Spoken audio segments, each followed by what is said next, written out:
Boa tarde. É um imenso prazer estar aqui.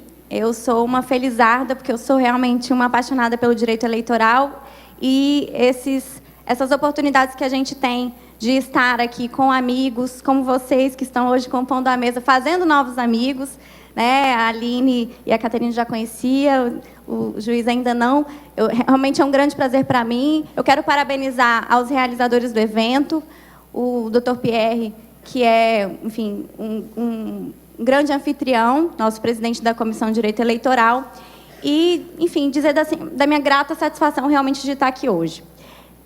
Bem, começar fazendo um merchan em relação ao Manual do Candidato, que é uma obra que a gente fez em segunda edição, eu e o meu sócio, Rodrigo Pedreira, e que, na verdade, a gente fez realmente no intuito de contribuir para a eleição municipal. Não é uma obra vendida, é distribuição gratuita, está disponível no site, e eu trouxe alguns exemplares que a gente vai sortear, eu vou deixar com a organização do evento, e trouxe também o QR Code para vocês baixarem o manual, mas está disponível no site. O QR Code está na entrada do evento, depois quem quiser pegar com a pessoa que está distribuindo o material. É uma tentativa, na verdade, de esclarecimento, realmente, daqueles que vão participar do pleito das principais regras, porque a gente sabe que, muito embora o candidato precise apenas saber ler e escrever para ser candidato e estar afiliado, na verdade, ele precisa conhecer todas as regras eleitorais para que ele não ganhe a eleição, mas não leve, que é o que a gente acaba vendo acontecer e, muitas vezes,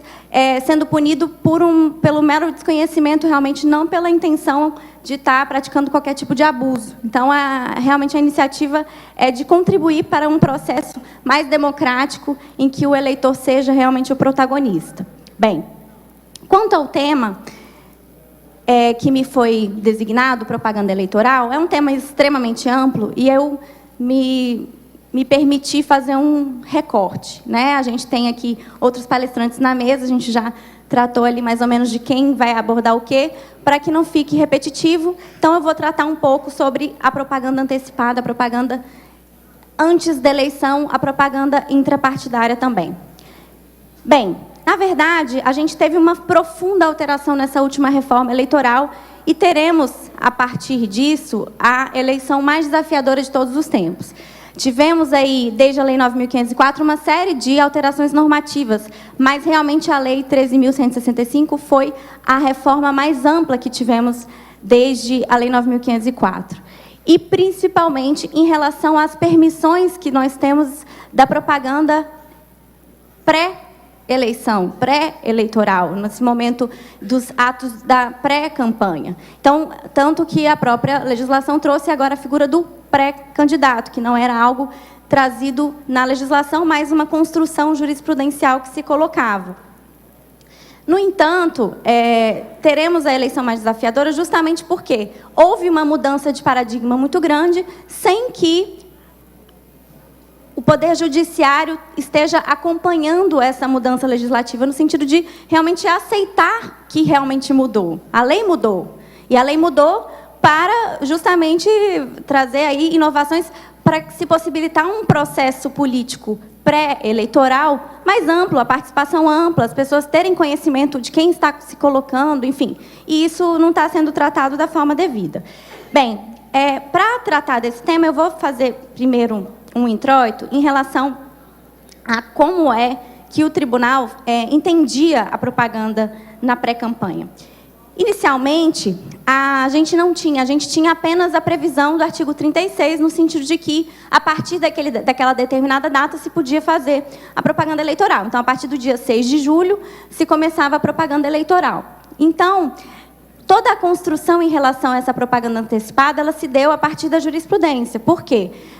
Claro que, num processo de convencimento do eleitor, algumas pessoas saíam na frente e tentavam ali se fazer conhecidas e, a depender do que se fazia, a Justiça Eleitoral entendia que aquilo poderia configurar uma propaganda antecipada. E aí, qual foi o conceito que se colocou para uma propaganda antecipada? Primeiro, tem um julgamento muito paradigmático do ministro Alckmin, que coloca que o ato de propaganda eleitoral é aquele que leva ao conhecimento geral, ainda que de forma dissimulada, a candidatura, mesmo que apenas postulada, ação política que se pretende desenvolver ou razões que induzam a concluir que o beneficiário é o mais apto no exercício da função pública. E aí você vai criando, a partir dessa construção jurisprudencial, o que seria propaganda antecipada, e sempre muito no exame do caso concreto. E, na verdade, a gente tinha uma permissividade muito maior, no sentido de que o ato de promoção pessoal, pura e simplesmente, não configurava propaganda antecipada. Então, aquelas mensagens de felicitação, né, isso estou falando num contexto anterior, de eleição de 98, 2000, 2002, enfim, no início, né, ali da vigência da 9.504, o que se tinha era que essas mensagens de promoção pessoal, de felicitação, de parabéns para a cidade, enfim, que aquela pessoa colocava, ou, de repente, um adesivo, mas que não fizesse menção a número, ao cargo, mas apenas ao nome, isso não se configurava, naquele momento, propaganda antecipada. A Justiça Eleitoral entendia aquilo como um ato de mera promoção pessoal, que não tinha nenhum tipo de sanção, enfim, nenhum tipo de controle por parte da Justiça Eleitoral.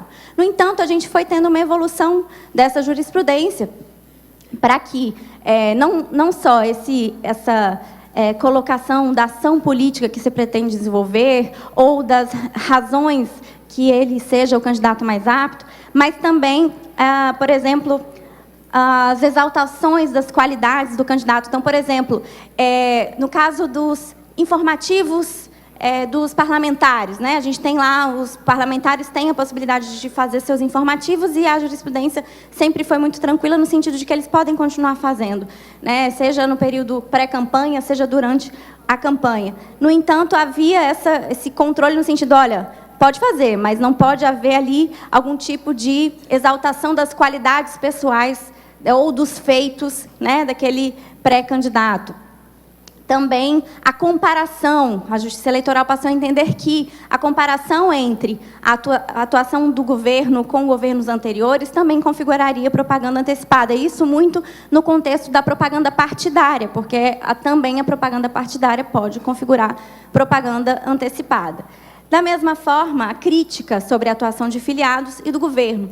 Então, a gente teve uma evolução, a Justiça Eleitoral foi ampliando esse conceito de propaganda antecipada, um conceito que não era previsto na lei, na verdade, né, a gente sabia só que a propaganda era prevista a partir de uma determinada data, então essa propaganda extemporânea, essa propaganda feita antes desse momento, foi sendo construída a partir de um conceito jurisprudencial.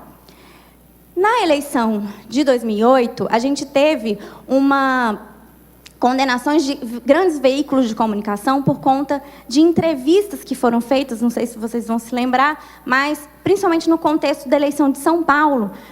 Eu me lembro muito de um caso muito emblemático da então candidata prefeita Marta Suplicy, que tinha dado uma entrevista, salvo engano, para a Folha de São Paulo, em que ela dizia que pretendia ser candidata.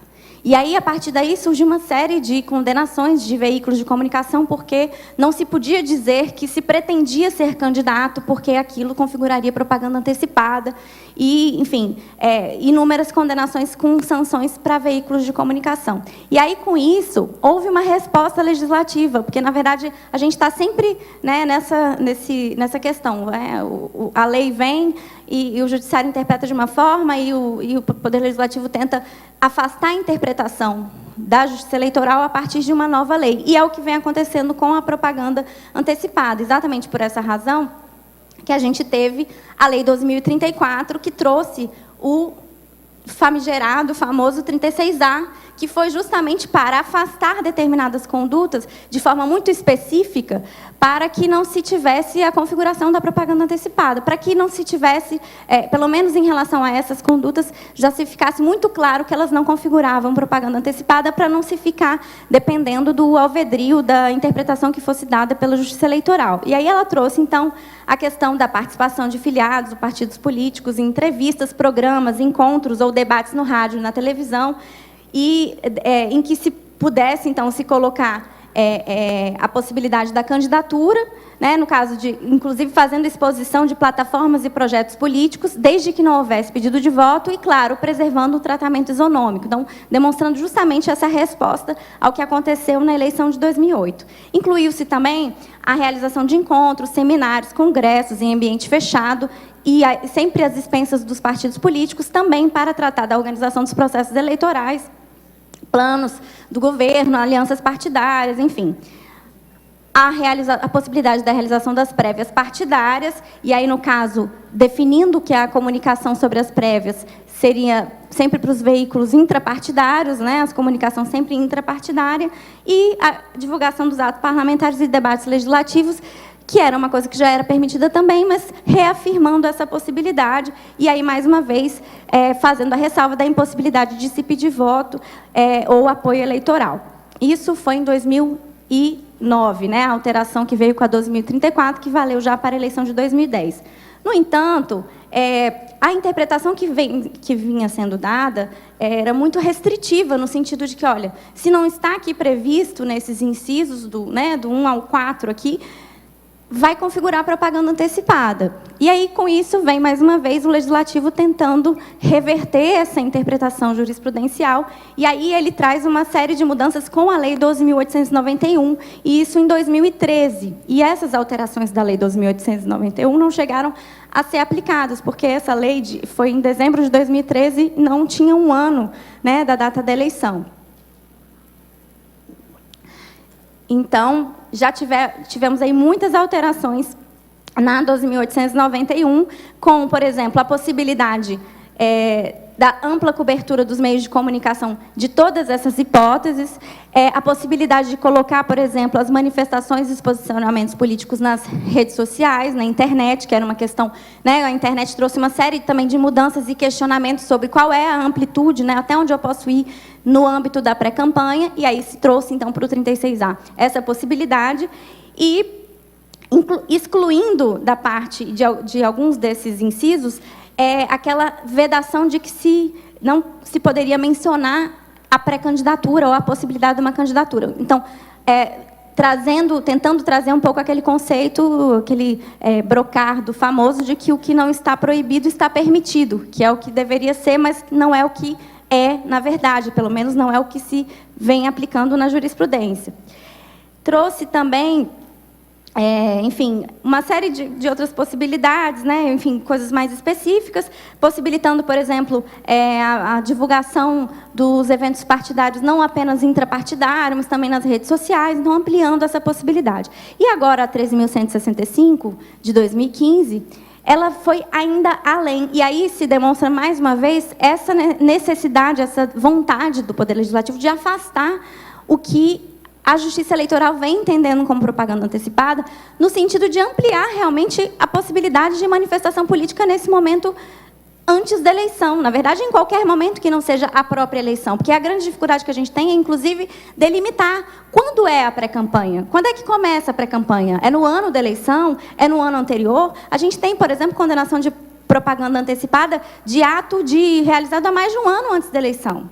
Então, assim, como é que é? Assim, é um critério realmente do julgador subjetivo, eu que defino, a partir de um contexto, né? Porque também é uma outra questão que o tribunal coloca, e tem sempre que analisar o contexto, porque pode ter uma propaganda ali implícita, subliminar. Então, assim, não tem limite, né? E é exatamente por essa razão que veio o 36A, para colocar um limite nessa interpretação. Olha, não configura a propaganda antecipada. A propaganda antecipada, ele traz, e aí o caput é muito expresso, específico mesmo, para afastar essa interpretação que vem lá desse acórdão do Alckmin, por isso eu fiz questão de ler, e aí estabeleceu, não configuram propaganda eleitoral antecipada, desde que não envolvam pedido explícito de voto, a menção, não configura a menção à pré-candidatura, à pretensa candidatura, a exaltação das qualidades pessoais dos pré-candidatos e os seguintes atos que poderão ter cobertura dos meios de comunicação social. E no parágrafo, inclusive antes de falar dos incisos específicos, se trouxe também a possibilidade expressa de pedir apoio político, né? Enfim, ou seja, mais uma possibilidade. Então, não pode pedir voto, mas o resto pode se fazer. Eu posso exaltar minhas qualidades, eu posso falar qual é o meu programa, o que é que eu pretendo fazer, o que meu partido defende, o que eu vou defender, por que eu sou melhor que o outro, enfim. E eu posso fazer isso de várias formas, e aí houve essa ampliação no contexto dos incisos, né? Além do CAPT, a gente tem a possibilidade, por exemplo, teve uma alteração específica, por exemplo, da divulgação de posicionamento pessoal, o que veio com a 12.891 da possibilidade nas redes sociais, o que se trouxe na redação dessa vez é inclusive nas redes sociais, ou seja, eu posso falar amplamente aonde for, inclusive na rede social, né? Não é apenas na rede social que eu posso colocar meu posicionamento político. Trouxe também a possibilidade das reuniões, das dispensas dos partidos políticos, reuniões que sejam de iniciativa do próprio partido ou iniciativa dos meios de comunicação, da própria sociedade civil, para divulgar ideias, objetivos, propostas do partido. E em qualquer localidade, e é importante dizer isso, porque em qualquer localidade não é em ambiente fechado, é em qualquer localidade. E aí, mais uma vez, a gente tem a partir dessa Lei 3.165, toda uma tentativa do Ministério Público, a partir da consulta que foi formulada ao TSE, de tentar restringir não só as hipóteses como taxativas, e aí não há uma definição da doutrina ou da jurisprudência quanto a isso, há muita divergência sobre se é ou não taxativo ou exemplificativo o rol do 36A, e isso ficou muito claro na consulta que foi formulada por conta dos debates que foram ali travados, consulta que acabou não sendo conhecida, porque o tribunal entendeu que, a partir justamente dessas divergências que estavam havendo, não faria sentido responder àquela consulta, porque eram muitas hipóteses e possibilidades que se colocavam, e o tribunal, ainda que não se vincule a partir de uma resposta à consulta, é um direcionamento que se dá, e não faria sentido dar um direcionamento que não era harmônico dentro do próprio tribunal. E aí, o que se pretendeu com a consulta, a partir da argumentação desenvolvida pelo Ministério Público, é que, na verdade, todos os atos de pré-campanha fossem restritos ao contexto intrapartidário, o que não faz o menor sentido, porque a lei é muito clara quanto à possibilidade das reuniões, não apenas fechadas, mas reuniões com iniciativa da sociedade civil, reuniões com iniciativas de veículos de comunicação. Isso não é contexto intrapartidário, isso é um contexto aberto, isso é um contexto político. E é justamente na tentativa de descriminalizar a atividade política, porque o que a gente percebe, e isso fica muito claro no contexto de propaganda antecipada, é essa tentativa na verdade, esse preconceito que se tem com a atividade política em geral. Então, isso tem trazido um grande distanciamento. Na verdade, o contexto atual nosso é muito perigoso, porque a gente tem um grande distanciamento da população da atividade política. E não há solução fora da política. Não há. E, na verdade, o 36A revela exatamente isso. Porque, enfim, e aí se traz assim, alguns questionamentos e restrições sobre questões que nunca foram tratadas no sentido de, por exemplo, claro, o pode tudo antes, pode tudo, posso sair gastando, né? Enfim, sem limite? Não, obviamente que não. A gente tem ali o período específico para se realizar os gastos, que você vai poder fazer toda a sua arrecadação da campanha. Mas você tem as possibilidades que são colocadas. Você tem, por exemplo, os atos do partido. Você pode, por exemplo, ter a arrecadação do partido para realizar todos esses atos nesse momento. E aí, quando você lê, por exemplo, a parte da manifestação do órgão técnico em relação à consulta, você percebe que se coloca como se a pré-campanha fosse o grande vilão da história, como se fosse subverter todo o processo eleitoral. Gente, vamos lá. Estamos falando de uma campanha de 45 dias, uma campanha relâmpago, em que todos os chefes do Poder Executivo podem concorrer no cargo, que já tem ali todo um destaque que é totalmente natural do próprio exercício do seu mandato, porque ele tem um espaço na mídia que qualquer outra pessoa não terá, né? Porque ele está ali no seu exercício. Qualquer programa que é lançado, enfim, nesses meses anteriores à eleição, qualquer ato do executivo que é formulado tem um destaque, está todo mundo ali querendo saber o que o prefeito tem para dizer. E aquela pessoa que não tem um cargo público, ela não pode fazer um post patrocinado na internet que vale ali R$100, porque isso vai estar subvertendo a igualdade de oportunidade? Como é? Eu, que sou servidora pública, ocupo um cargo ali na Assembleia, eu tenho que me afastar 3 meses no meu mandato e o prefeito pode continuar no mandato até o final e o meu post de R$100 vai subverter a igualdade de oportunidade? É mesmo, é isso. E é isso que tem prevalecido. Assim, me assusta muito as decisões que vêm sendo proferidas no âmbito dessa eleição já municipal, em primeira instância, quanto à interpretação do artigo 36A, porque elas são absolutamente desconectadas do que está na lei.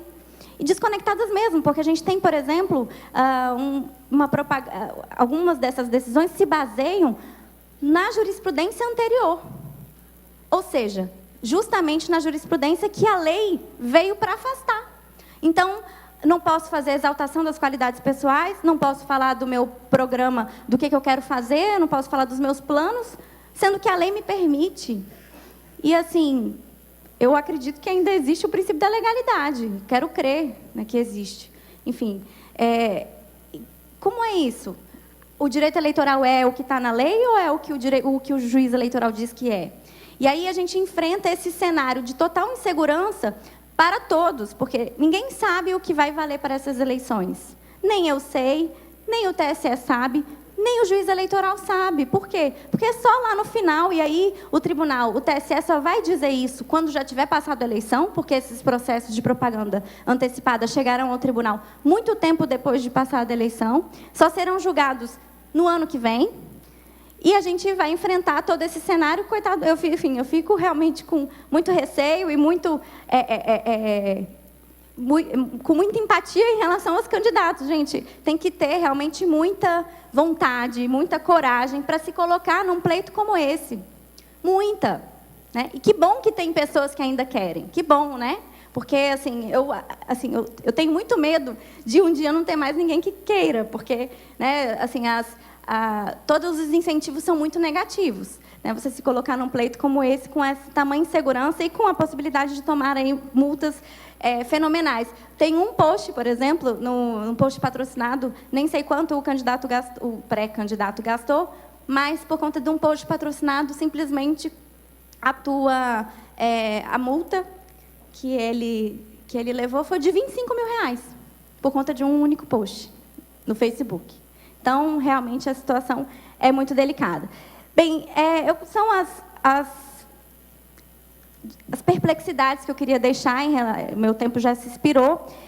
A necessidade da gente fazer uma leitura do direito eleitoral a partir da Constituição. O princípio da igualdade, ele nunca será absoluto, como eu disse, há inúmeras outras situações, como a própria questão da distribuição do fundo partidário, a distribuição da propaganda de TV, então, nunca há igualdade, e é a partir daí que a gente tem que estar discutindo a igualdade. Então, não há como, por conta de situações tão pequenas como essas colocadas, que se pretenda subverter a igualdade por conta de atitudes tão pequenas. Bem, eu teria várias outras questões para trazer, mas, em virtude do término do tempo, eu não quero estourar. Quero apenas fazer aqui a propaganda da ABRADEP, que é a Academia Brasileira de Direito Eleitoral. Temos aqui inúmeros catarinenses ilustres que fazem parte da academia, doutor Luiz Magno, doutor Marcelo Peregrino deve estar voltando, doutora Ana Blas, enfim, muitos queridos amigos que já fazem parte. A ABRADEP tem página no Facebook, para quem quiser curtir, tem também um site e pretende fazer a construção de um direito eleitoral mais democrático, mais no sentido do Estado democrático de direito, e a ideia é congregar servidores, juízes. Já convido meu companheiro de mesa também a fazer parte da ABRADEP, porque a gente precisa ser muito plural para construir um direito eleitoral melhor. E também o Mais Mulheres no Direito, que é um movimento coletivo criado com várias amigas, nossa governadora do Piauí, Margarete Coelho, está aqui também, Ana Cláudia Santana, que é justamente para divulgar aí a necessidade da participação das mulheres nas mesas dos eventos jurídicos. E eu quero parabenizar o evento, porque esse evento está realmente muito paritário. Fico muito feliz de fazer eventos como esse, porque é fundamental para cada espaço que a gente puder ocupar, com qualidade e com vocês, homens, né, no sentido de a gente estar construindo uma sociedade melhor. Muito obrigada.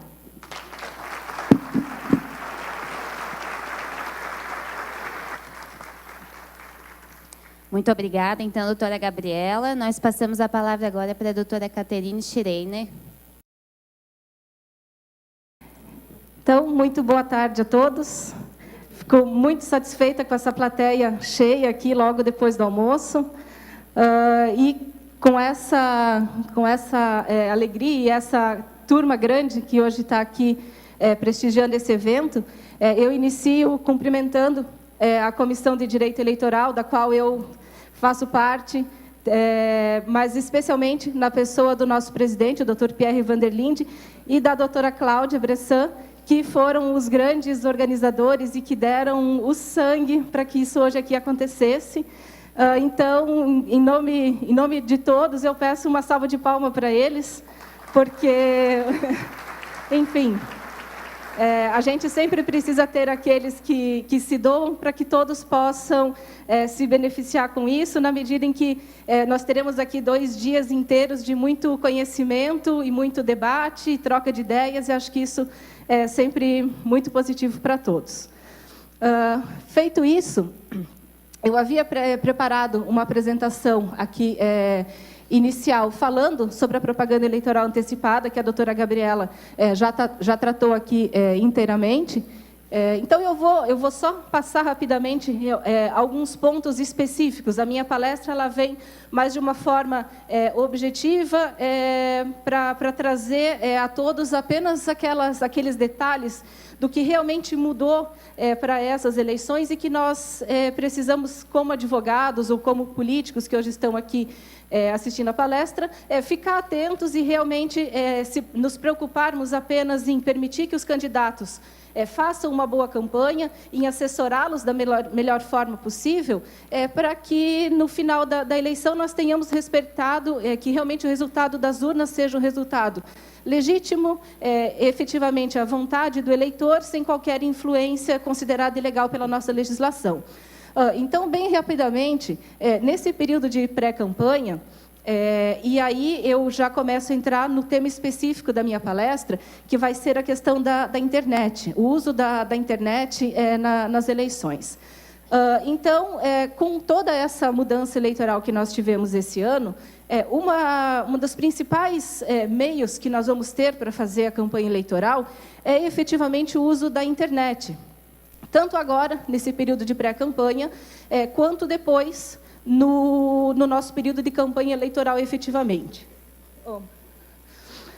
Nesse período de pré-campanha, os principais cuidados que nós precisamos ter na utilização da internet é realmente a prudência. E um deles é aquele cuidado específico de não se fazer o pedido antecipado de votos. Então, foi trazida muita liberdade para os pré-candidatos atuarem no período de pré-campanha, com esse cuidado específico de pedido de votos antecipado. Porque, efetivamente, apesar de todas essas mudanças e ser possível a prática de diversos atos, nós estamos, efetivamente, no período de pré-campanha, onde não existe eleição ainda, não existem candidatos definidos, pelo menos não formalmente, né? Então, essa é uma necessidade que nós precisamos ter. Bom, aí passamos por outras questões aqui da propaganda eleitoral antecipada, mas aí nós vamos àquilo que interessa realmente agora.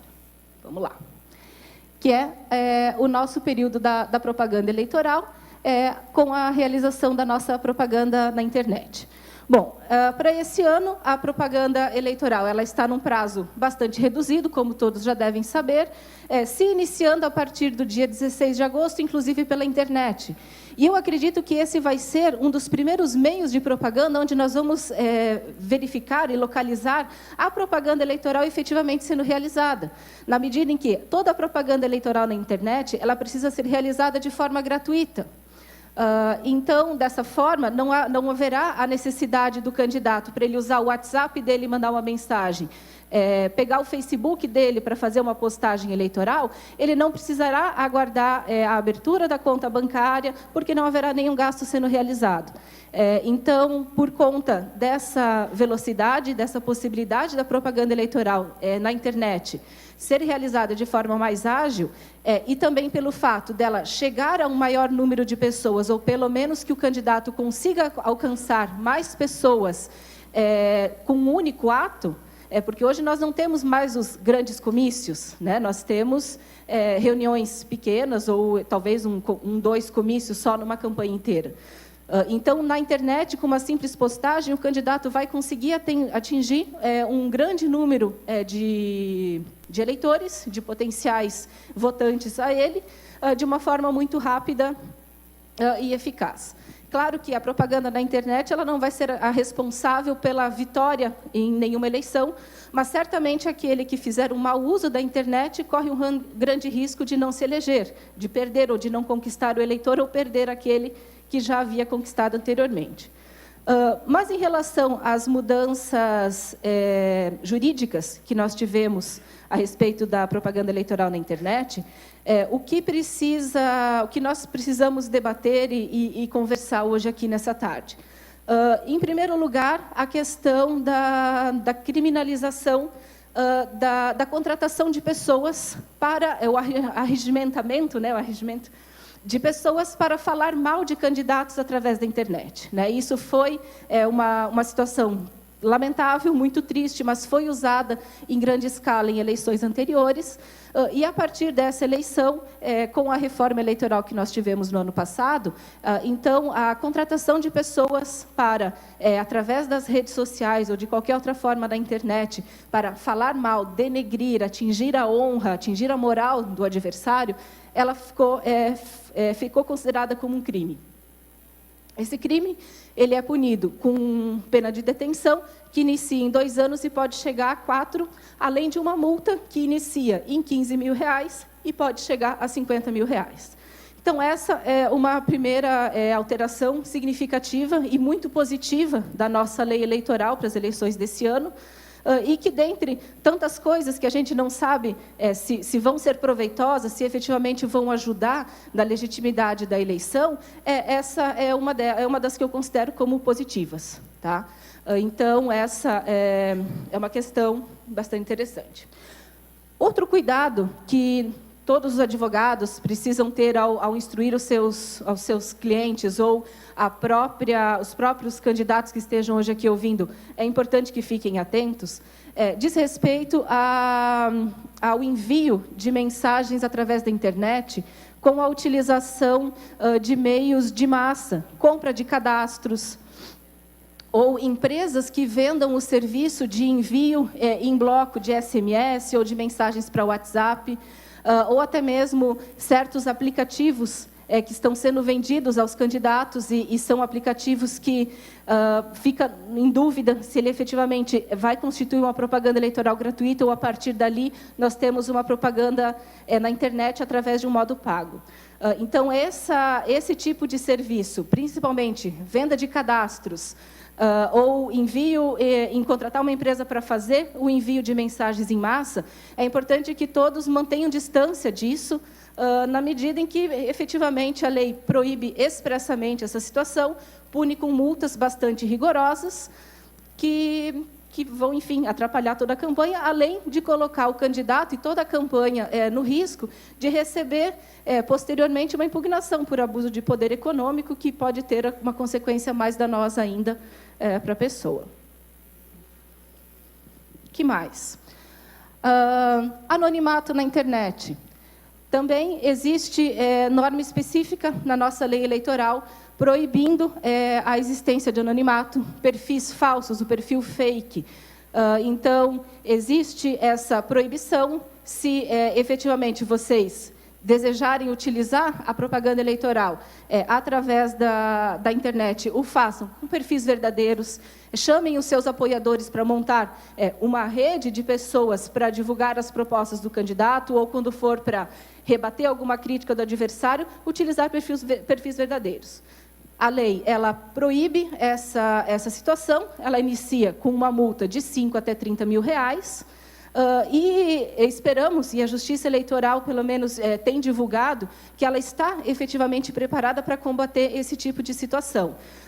Na medida em que se descubra quem é o autor dessa mensagem, que ficou muito mais simples de ser efetivamente localizado desde a última campanha, em 2014, pela localização do IP, que, em consequência, se descobre o endereço onde foi, e aí consegue se descobrir o computador onde aquilo está alojado. E os prazos processuais na Justiça Eleitoral, eles também são bastante curtos.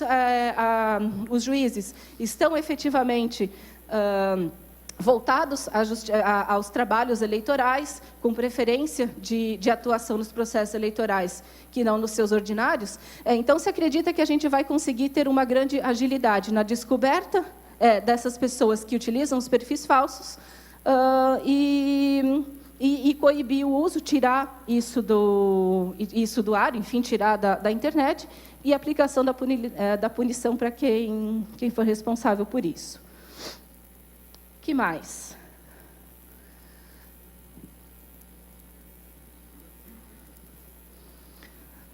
O impulsionamento na internet. Esse é um outro tema que, principalmente agora, na pré-campanha, ele tem sido bastante polêmico. Como a doutora Gabriela, ela trouxe aqui na palestra dela, essa dúvida, né? Veio uma recomendação do TSE dizendo que gastos na pré-campanha não são aconselháveis, enfim, mas não uma decisão efetiva. Mas, justamente na linha do que foi dito anteriormente, o pré-candidato que não ocupa um cargo público, por que ele não poderia impulsionar alguma publicação? E nem digo de gastar R$100, mas na nossa realidade em Santa Catarina, um impulsionamento de R$20, de R$30, ele tem um alcance tremendo na sociedade.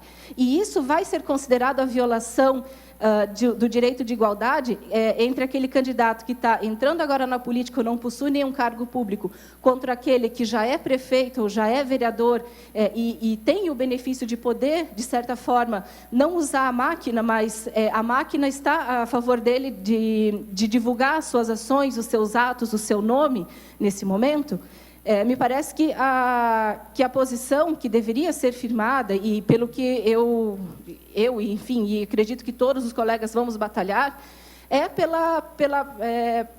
para que se fixe uma jurisprudência autorizando esse tipo de situação, ou que, pelo menos de uma forma comedida, moderada, os pré-candidatos possam efetivamente fazer atos de sua vida rotineira, e se quiserem impulsionar ou não essa publicação, fica a critério deles. Logicamente que não com abuso, não se vai botar R$1.000 numa única publicação, ou R$1.000 todo dia, enfim, mas com moderação. Eu acredito que esse seria uma forma mais eficaz de se garantir uma igualdade de oportunidades entre todos os pré-candidatos na disputa.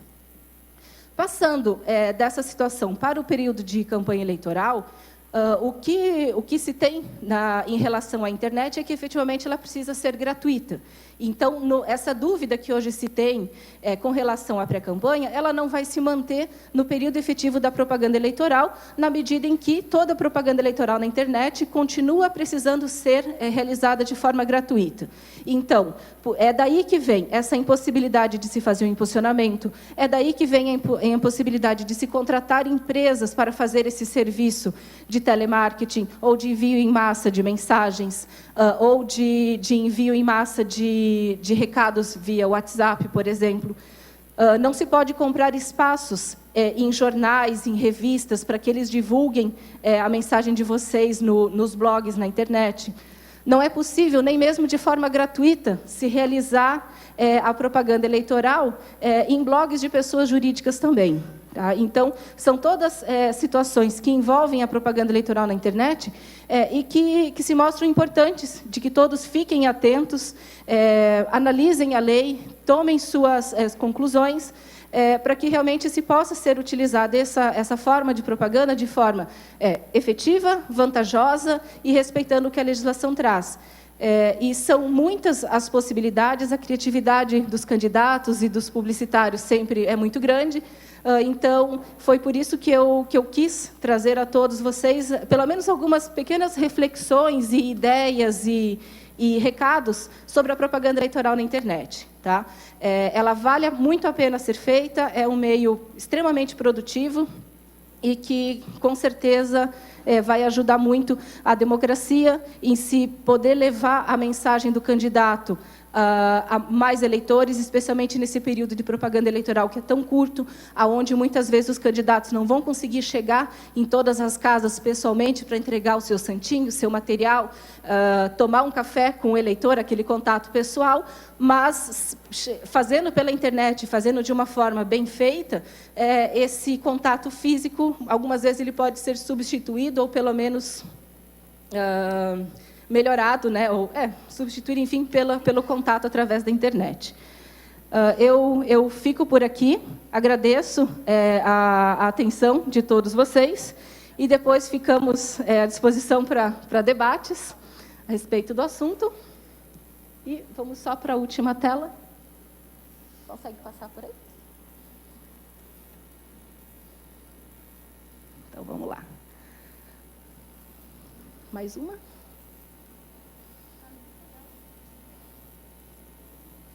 Não.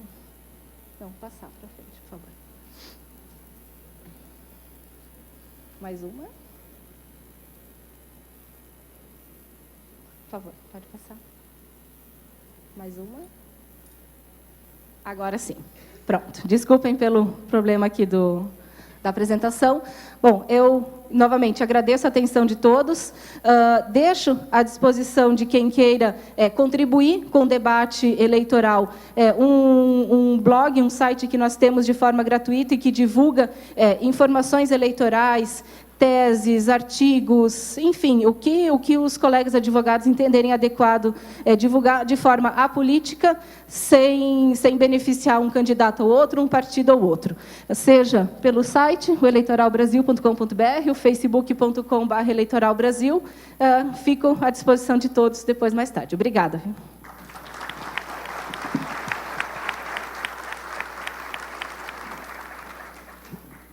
Muito obrigada, doutora Caterine. Nós, então, passamos a palavra agora para o doutor Luiz Felipe Segerchuk. Gostaria de cumprimentar a doutora Aline Mon, que preside esses trabalhos, as minhas colegas, doutora Caterine e Gabriela, que compõem a mesa e fizeram brilhantes exposições, que penso que, pela forma como abordaram essas questões que envolvem a propaganda eleitoral, conseguiram trazer algumas luzes para todos aqueles que estavam envolvidos no pleito de 2016. Quero deixar também um agradecimento ao Dr. Pierre pelo convite para participar desse evento, ainda que um tanto afastado da jurisdição eleitoral, e também fazer um registro e um cumprimento à magistratura catarinense, em nome do meu querido, estimado amigo desembargador Nelson Schaeffer Martins, ex-presidente do nosso tribunal, que nos honra com a sua presença, e também aos membros do Ministério Público e advogados que diuturnamente militam conosco na jurisdição comum, na jurisdição eleitoral, enfim, na condução da justiça brasileira, todos esses valorosos profissionais dessas categorias do direito que devem trabalhar sempre de forma conjunta, de forma unida, de modo a prestarmos todos uma jurisdição da melhor qualidade a esse povo brasileiro que, neste momento, passa por momentos não dos mais agradáveis, mas eu sou um otimista e penso que esses tempos ruins passarão em breve e deles tiraremos grandes lições para que no futuro tenhamos uma democracia sempre mais forte, sempre mais produtiva e que possa trazer a todos aquilo que nós esperamos, que é o bem comum, a felicidade, a alegria e principalmente a oportunidade, porque os resultados da nossa vida dependem das nossas ações, mas que todos tenhamos a oportunidade ou oportunidades de crescer. Cada um crescerá o tanto quanto trabalhar. E eu acho que esse ou essa deve ser a meta de qualquer nação que pretenda ser grande. Pois bem, eu não trouxe aqui, efetivamente, um material para fazer grandes discussões teóricas ou de interpretação do sistema normativo eleitoral, principalmente com relação à legislação eleitoral que será aplicada nas eleições de 2016. Eu fui convidado e até indaguei por que do meu convite para estar aqui com os senhores hoje, mas foi muito mais resultado do fato de termos presidido as eleições municipais de 2012 aqui na capital de Santa Catarina, especificamente com a responsabilidade de condução da propaganda eleitoral, fora rádio e televisão, mas de toda outra propaganda eleitoral que envolvia internet, publicidade, etc. e tal. E nós tivemos, naquela oportunidade, lá em 2002, com a legislação, então, vigente, algumas iniciativas que, de certa maneira, nos proporcionaram um período de propaganda eleitoral mais extenso, mas com um número de infrações eleitorais muito menor do que normalmente nós tínhamos até então na eleição municipal. Eu lembro que as eleições municipais elas têm uma característica muito interessante, justamente por conta do localismo, né, do bairrismo, daquela situação de proximidade entre os candidatos, né, onde as tensões e as rivalidades elas estão muito mais presentes do que nas eleições gerais. E isso provoca, como consequência, muitas vezes, condutas que acabam, né, na disputa, transbordando para o ilícito eleitoral. E isto não é bom nem para o candidato, nem para o partido ou coligação, e muito menos para a Justiça Eleitoral. Por quê? Porque a Justiça Eleitoral não tem o propósito de estabelecer uma perseguição a candidatos ou partidos. Ao contrário, a Justiça Eleitoral tem como função coordenar esse processo de forma tal que, ao seu final,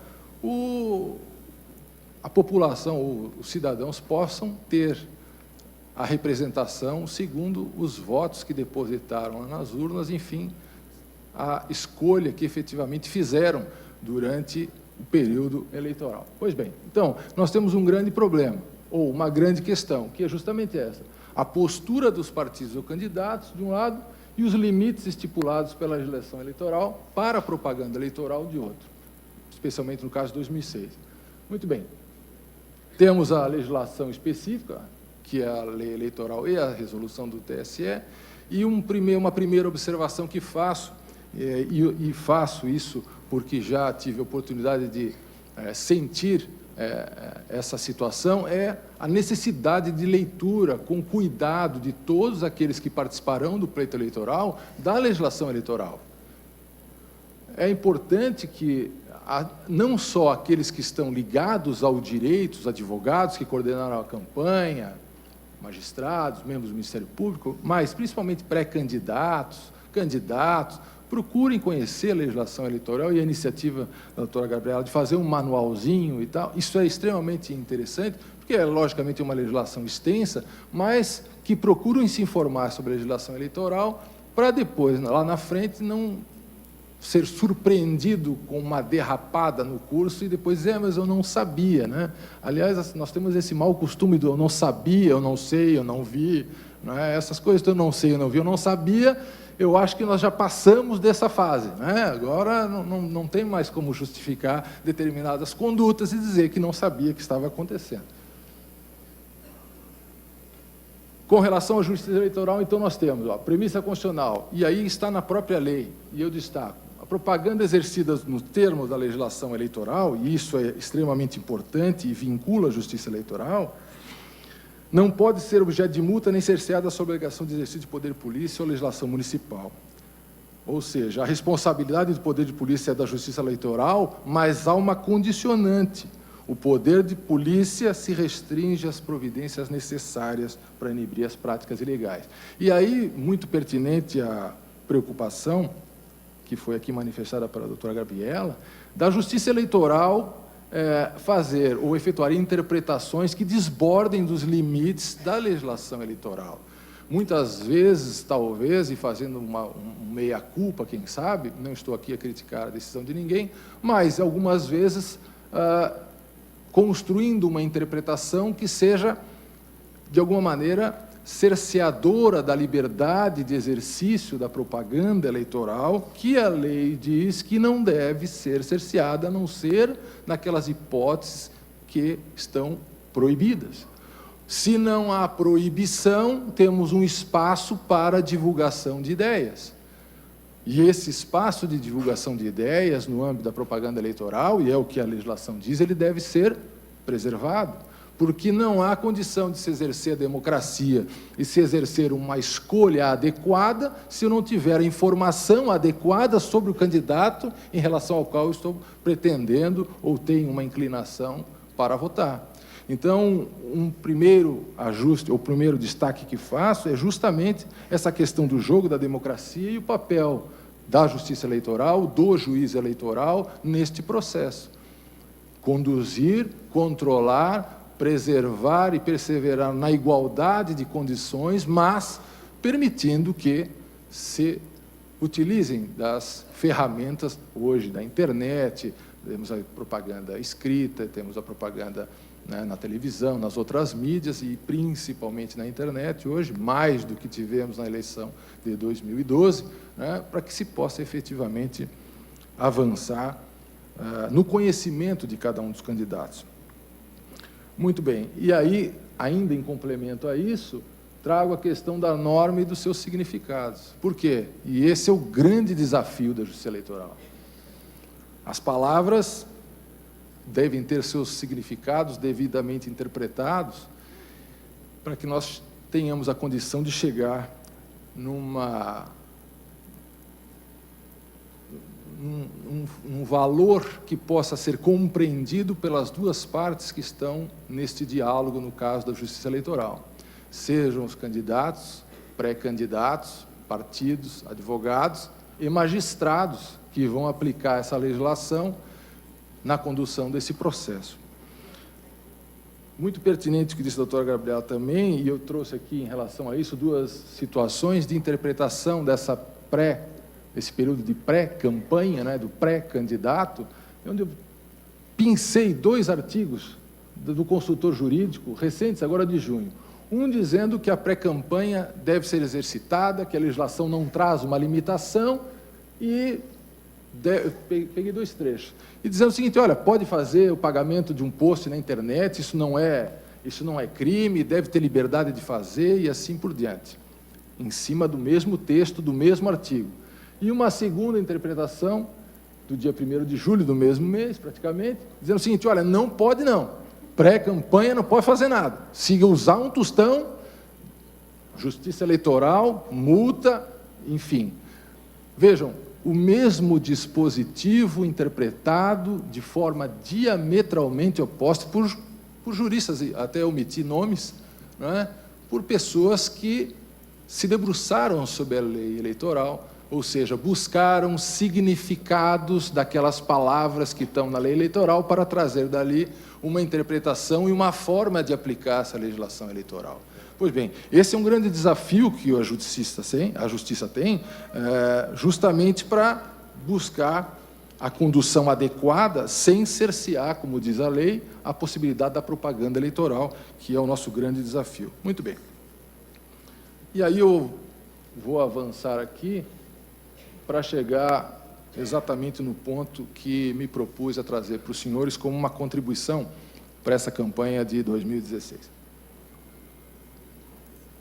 Em 2012, então, eu presidia essa 13ª zona eleitoral e nós tínhamos essa preocupação de ser uma eleição municipal muito disputada, como efetivamente foi, em 2 turnos, com bons candidatos e com antecedentes de propaganda eleitoral, com uma série de problemas, etc. Então, o que nós vamos fazer de diferente nessa eleição eleitoral para, de certa maneira, prestigiar os candidatos e as suas plataformas sem prejudicar ou minimizar ao máximo os problemas que normalmente ocorrem na justiça eleitoral? Nós procuramos adotar um modelo de fiscalização o mais transparente e participativo possível em relação aos candidatos. Então, o que nós fizemos? Nós estabelecemos reuniões prévias com partidos, com as polícias civil, militar e com o Ministério Público, sempre acompanhando, para tratar das regras que seriam aplicadas durante a campanha, durante o período de propaganda eleitoral. Logicamente que todos sabem ler, e eu não queria ensinar ninguém a ler, porque era muito simples. Mas como a legislação ela é vasta e tem dispositivos esparsos de todo lado, nós resolvemos facilitar, talvez antecipando até um pouco do manual da doutora Gabriela, para nível local, essas questões que são tão sensíveis durante a campanha. Então, nós elaboramos alguns chamam jocosamente de porcaria, né? Mas nós elaboramos uma portaria, né? E essa portaria nos ajudou. Vamos ver se vai. Deixa eu chegar lá. Não vai, deve ter sido uma porcaria, porque ela nem o painel eletrônico não vai. Mas daqui a pouco ela chega. Não deve ter sido muito bom. Mas, enfim, só consegue passar 2 telas para mim? Ela já está sem vigor, então realmente daí eles não estão querendo funcionar. Vê se consegue 2 telas, mais uma. Muito bem. Nós baixamos uma portaria onde procuramos condensar, e a partir dessa proposta justamente de democratizar, entre aspas, o conhecimento e democratizar a condução e buscar uma coparticipação, uma corresponsabilidade durante o período de propaganda eleitoral, nós marcamos essas reuniões com os partidos, com os candidatos, enfim. Para quê? Para estabelecermos os nossos limites e os limites da justiça eleitoral de forma muito clara e transparente, desde as menores coisas, como colocar um cavalete, né? Então, fiz uns considerandos as questões das permissões da justiça eleitoral, da lei eleitoral, provimento, inclusive trazendo algumas questões envolvendo a própria legislação de trânsito, que não está revogada durante o período eleitoral. Aliás, existe uma crença que parece que em período de propaganda eleitoral tudo está permitido e nenhuma outra legislação está em vigor a não ser a legislação eleitoral, o que não é verdade. Então, algumas questões acabam gerando problema, porque se entende, não, como é propaganda eleitoral, não pode fiscalizar, não pode, então, pode fazer e posso colocar em qualquer lugar. Não é assim. A própria legislação eleitoral traz restrições, legislação de trânsito também traz, e a nossa preocupação também era com o próprio eleitor e com as próprias pessoas envolvidas na eleição. Por quê? Porque, muitas vezes, os partidos, eventualmente, trazem seus simpatizantes, seus filiados e tal, para exercitar a propaganda eleitoral, e essas pessoas, muitas vezes, se colocam em risco físico, risco pessoal, no exercício dessa atividade de campanha. E nós temos que de certa maneira, conter esses excessos, porque essas pessoas se colocam em risco e colocam em risco todas as outras, porque a cidade continua funcionando. As coisas fluem e funcionam e devem funcionar e não devem parar por conta das eleições ou da campanha eleitoral. De modo tal que essas nossas orientações, elas buscaram justamente isso, demonstrar até onde, e é a questão central que colocamos, até onde iam as liberdades, avançavam as liberdades e onde estariam os limites para o exercício da propaganda. E aí, então, estabelecemos uma série de contenções no âmbito territorial de Florianópolis e a partir da competência que a Justiça Eleitoral, legal e constitucionalmente, havia atribuído ao Tribunal Regional Eleitoral à minha zona eleitoral. E aí estabelecemos uma série de enunciados que, na verdade, num primeiro momento se falou, e nós vamos entrar com... Alguém falou, né? Não, mas eu acho que isso cabe um mandato de segurança. Vou entrar com mandato de segurança contra a portaria do juiz, o que esse juiz está pensando, está agora legislando, etc. e tal. Daí, a pessoa que, à época, aventou essa possibilidade, me questionou, eu disse, olha, se você olhar a portaria, na verdade, não tem nada além do que a legislação eleitoral traz. Eu estou repetindo uma série de dispositivos, mas de forma condensada, de forma que, se você tiver que orientar o seu pessoal na campanha, você dê uma cópia da portaria e diga para o cidadão o seguinte, olha, se você vai fazer campanha para o nosso partido, você leia isso aqui antes que você saberá exatamente o que você não deve fazer, porque é mais fácil você ir pela exceção. A exceção é o que eu não posso fazer. Eu tenho liberdade hoje no país de me movimentar, de fazer, de ir e vir, etc. e tal. Existem algumas proibições. Dentre elas estão essas da legislação eleitoral. Então, eu as condensei de modo tal que ficasse mais fácil, inclusive, para se orientar o pessoal durante a campanha eleitoral. Porque muitas vezes acontece do coordenador da campanha ter uma conduta extremamente respeitosa à legislação eleitoral, mas na hora de transmitir isso para os seus filiados e o pessoal, até chegar no pessoal lá do fundo, né, metade da história já modificou. E acontecem, por conta disso, efetivamente, abusos e excessos que geram prejuízos, e hoje, com as multas, né, prejuízos pesados para o candidato, prejuízos pesados para o partido, e muitas vezes no risco, como disse a doutora, do ganha, mas não leva. Quer dizer, é vencedor da disputa naquele momento, mas depois vai sofrer uma série de sanções que vão acabar inviabilizando o mandato para o qual, né, o cidadão foi eleito. E aí, nós, então, baixamos uma série de normas, dentre elas, uma que nos pareceu extremamente proveitosa e que trouxe uma grande tranquilidade para a campanha de 2012, municipal em Florianópolis, foi estabelecermos as vias mais perigosas de Florianópolis, ou as vias mais movimentadas, que traziam maior risco para as pessoas durante a campanha eleitoral. Por quê? Como há muita utilização de bandeira, cavalete e etc. e tal, o pessoal colocava cavalete, principalmente aqui em Florianópolis, né, cavalete no vão central da Avenida Beira-Mar Norte. E nós temos aqui um vento, né, um vento conhecido, o vento sul, que quando bate leva tudo. Ou vem o Nordeste, ou Cocoroeste, como diz o pessoal lá dos ingleses, e que quando bate levanta tudo. E ia parar a placa no meio da pista, e isso era um perigo e era coisa séria. Fora isso, temos as bandeiras, aqueles estandartes, né, que aquilo é uma invenção maravilhosa, né? Aquilo para quebrar antena de carro, ainda bem que os carros agora não tem mais, né?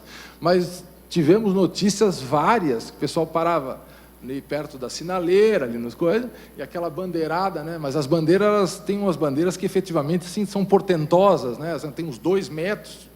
Então você pega uma bandeira daquela com um cabo de 2,5 metros, enorme, e bota um cidadão de 1,5 metro para segurar no vento sul aquela bandeira. Mas isso não dá certo, nunca, em lugar nenhum, né? É bandeira batendo em carro, é bandeira voando para dentro do negócio.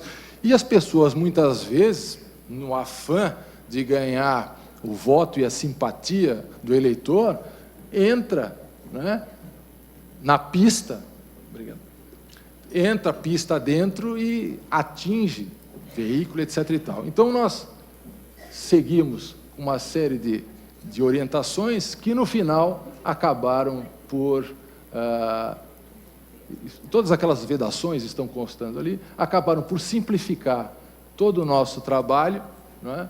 E diminuir sensivelmente os problemas relativos à propaganda eleitoral. Muito bem. Olha lá, não vejo o partido, já trouxe de outra cor também para não dar problema, né? Mas tivemos muitos problemas dessa natureza, pessoas invadindo pista, etc. e tal. Olha lá. Tivemos um probleminha com o Facebook, mas hoje já está melhor, porque nós temos uma previsão expressa, né? Fechamos 24 horas, né? A minha mãe já é falecida, graças a Deus, não viu a metade do que me disseram.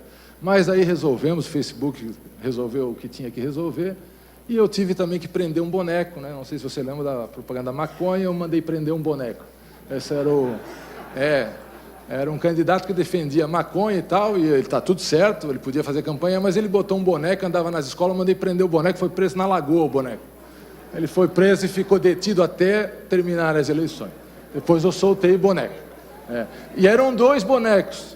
Um eu prendi, o outro continuou solto. Aí o outro continuou solto andando com uma algema. Eles botaram uma algema no boneco. E botaram uma tarja preta na boca. Ele estava amordaçado. Mas, enfim, são coisas de eleição. Essa foi a reunião que fizemos com a Polícia Militar, que foi quem prendeu o boneco, né?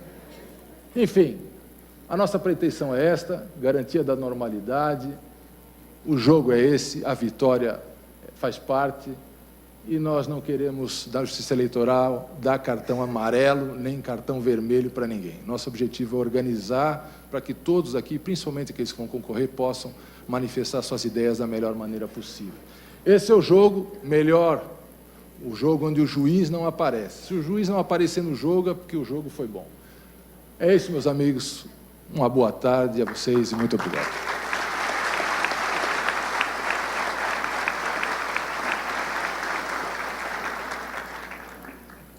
Muito obrigada, doutor Luiz Felipe.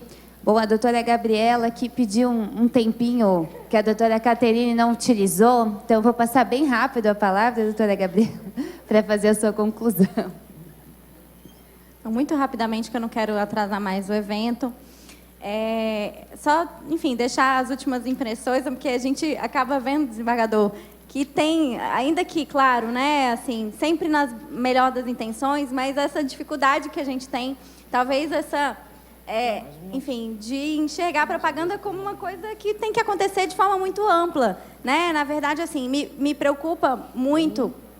E aí, claro, sem querer fazer uma crítica direta, porque isso é uma prática comum da Justiça Eleitoral, de fazer, por exemplo, esse tipo de regulamentação por meio de portaria, porque, na verdade, a gente já tem a lei, a gente já tem uma resolução, e aí, às vezes, a portaria cria hipóteses que, eventualmente, nem previstas na lei estão, e aí a gente fica sempre ali nessa dificuldade de definir bem o que então, né, qual que é o meu parâmetro? É a lei ou é o que o juiz vai dizer? Enfim, e essa dificuldade que a gente tem de enfrentar a propaganda como muito proveitosa, como muito boa, porque assim, é justamente a propaganda que vai permitir o eleitor definir a sua decisão. E assim, o eleitor e o candidato realmente precisam ser os protagonistas, como bem você colocou, né? A Justiça Eleitoral e o Ministério Público não são os protagonistas da eleição, e não é o que a gente tem visto, infelizmente. Assim, realmente fica ali sempre você vai hoje, sinceramente, o candidato ele entrega o panfleto assim, meu Deus, tô aqui, eu sou candidato, mas você não conta para ninguém não, é mais ou menos isso, assim,